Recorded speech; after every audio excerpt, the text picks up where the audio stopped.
तुम चाहे कुछ भी कर लो नदीम के लिए, मगर हकीकत यह है कि वो मेरा शौहर है। चाहे जितनी भी कहानियां बना लो, तुम पर यकीन नहीं करेगा कोई। और अम्मी तुम्हारी शक्ल ही नहीं, सिर्फ नाम तक नहीं सुनना चाहती तुम्हारा वो। इस लफ्ज से ना पुकारो मुझे, तुम हो ही नहीं सकती मेरी बेटी। चली जाओ,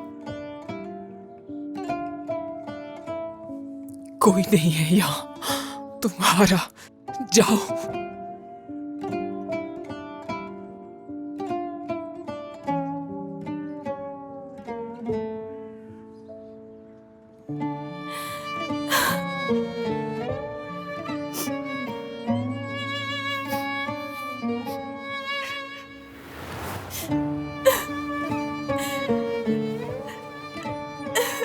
अम्मी जी प्लीज दरवाजा खोले, अम्मी प्लीज।